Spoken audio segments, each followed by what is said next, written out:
নমস্কার বন্ধুরা, আমি রিনা। রিনা কিচেনে সবাইকে স্বাগত জানিয়ে শুরু করব আজকের ভিডিও। আজকের ভিডিও আবার একটা রেসিপি নিয়ে চলে এলাম আপনাদের সামনে। আজকের রেসিপি হবে এঁচোড় চিংড়ি। প্রথম থেকে শেষ পর্যন্ত এই রেসিপিটা দেখবেন, আশা করছি ভালো লাগবে। আর যে সকল বন্ধুরা আমার চ্যানেলটিকে সাবস্ক্রাইব করে আমার পাশে আছেন, তাদেরকে জানাই আমি অসংখ্য ধন্যবাদ। যে সকল বন্ধুরা এখনো আমার চ্যানেলটিকে সাবস্ক্রাইব করেননি, অবশ্যই আমার চ্যানেলটিকে সাবস্ক্রাইব করে আমার পাশে থাকবেন। এঁচোড় চিংড়ি করার জন্য কি কি নিয়েছি প্রথমে দেখিয়ে দিচ্ছি, আপনারা দেখে নিন। এঁচোড় চিংড়ি করার জন্য এখানে নিয়ে নিয়েছি এঁচোড়, কেটে ধুয়ে খুব ভালো করে পরিষ্কার করে নিয়েছি। এখানে নিয়ে নিয়েছি আলু, আলুও কেটে ধুয়ে পরিষ্কার করে নিয়েছি। এখানে নিয়ে নিয়েছি চিংড়ি মাছ, চিংড়ি মাছও কেটে ধুয়ে পরিষ্কার করে নিয়েছি আগে থাকতেই। এখানে কিছু মশলা বেটে নিয়েছি, আমি আপনাদেরকে দেখিয়ে দিচ্ছি। এখানে আছে জিরে বাটা, আদা বাটা, শুকনো লঙ্কা বাটা, রসুন বাটা, পেঁয়াজ বাটা, টমেটো বাটা, আর নিয়ে নিয়েছি লবণ, হলুদ।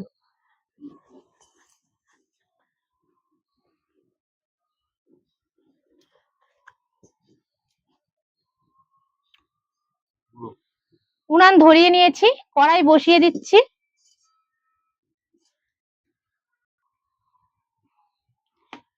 এবার দিয়ে দিচ্ছি কড়াইয়ের মধ্যে এঁচোড় আর জল।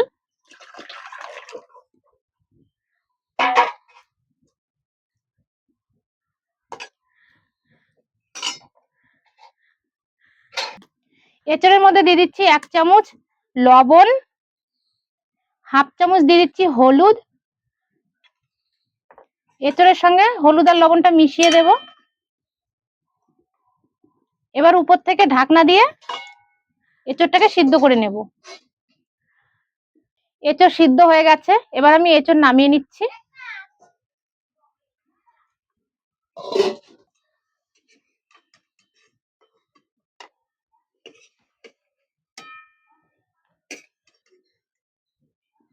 চিংড়ি মাছে লবণ হলুদটা মেখে নেব।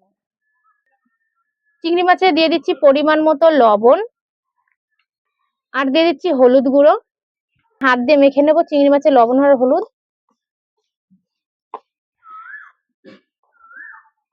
ঠিক আছে, লবণ হলুদ মাখা হয়ে গেছে, এবার ঢাকনা দিয়ে ঢেকে রাখবো। কড়াই গরম করে নিয়েছি, কড়াই দিয়ে দিচ্ছি সর্ষের তেল।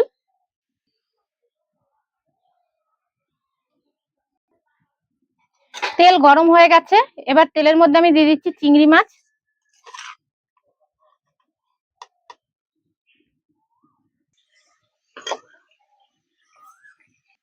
চিংড়ি মাছের দুই পাশে আমি উল্টে পাল্টে লালচে করে ভেজে নেব।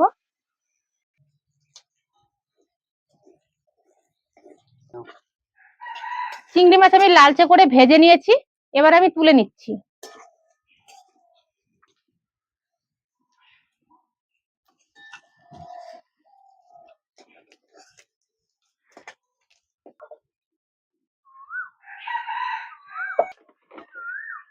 এবার আমি আলু ভেজে নিচ্ছি, দিয়ে দিচ্ছি তেলের মধ্যে আলু।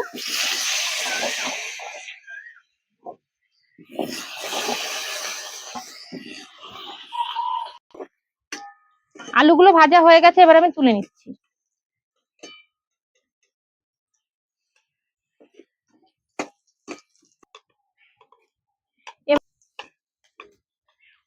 এবার আমি এঁচড় গুলো ভেজে নিচ্ছি, দিয়ে দিচ্ছি তেলের মধ্যে এঁচড়।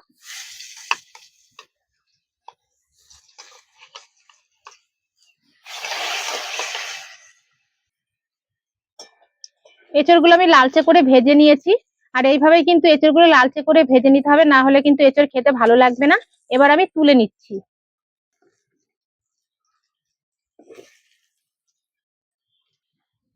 কড়াই দিয়ে দিচ্ছি সর্ষের তেল।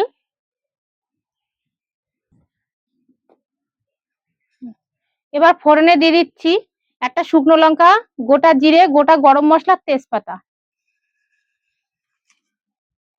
ফোড়নটা হালকা করে ভেজে নেব। ফোড়নটা আমি হালকা করে ভেজে নিয়েছি, এবার বেটে রাখা মশলা একে একে দিয়ে দিচ্ছি ফোড়নের মধ্যে। প্রথমে দিয়ে দিচ্ছি আমি জিরে বাটা,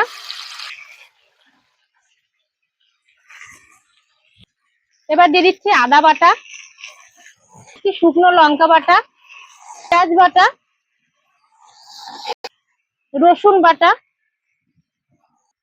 আর দিয়ে দিচ্ছি টমেটো বাটা। একসঙ্গে সমস্ত মশলা মিশিয়ে নেব, খুব ভালোভাবে কষিয়ে নেব। 2 মিনিট মতো কষিয়ে নিয়েছি। এবার ভেজে রাখা এঁচড় আমি দিয়ে দিচ্ছি মশলার মধ্যে। আর চিংড়ি মাছটাও দিয়ে দিচ্ছি।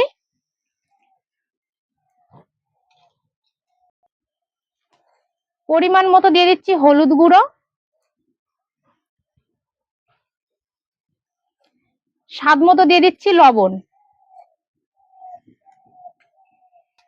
মশলার সঙ্গে এঁচড়, চিংড়ি আর আলু মিশিয়ে নেব।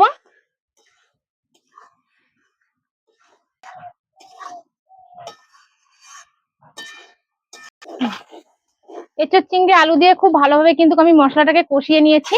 এবার দিয়ে দিচ্ছি পরিমাণ মতো জল। দিয়ে দিচ্ছি জল।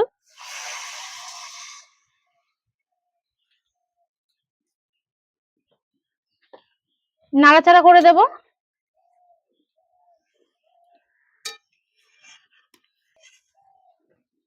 এবার উপর থেকে ঢাকনা দিয়ে ঢেকে ঝোলটাকে ফুটিয়ে নেব। ঢাকনা দিয়ে আমি 2 থেকে 3 মিনিট ঝোলটাকে ফুটিয়ে নিয়েছি। এবার ঢাকনাটা তুলে একবার দেখে নেব। একটু নাড়াচাড়া করে দিচ্ছি।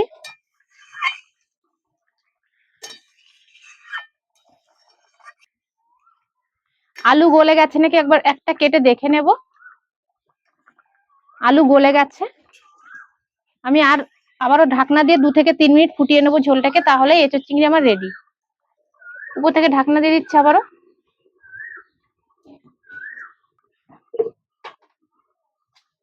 আমি ঢাকনা দিয়ে 2 মিনিট মতো আবারও ফুটিয়ে নিয়েছি। এবার আমি ঢাকনা তুলে দেখে নিচ্ছি। ঢাকনা তুলে এবার দেখে নিচ্ছি।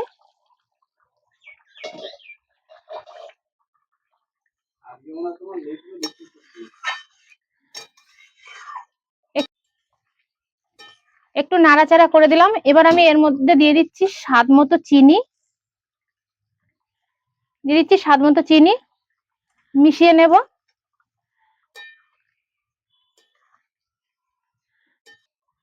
এবার আমি দিয়ে দিচ্ছি 1 চামচ গরম মশলা গুঁড়ো। এঁচড়ের সঙ্গে মিশিয়ে নেব।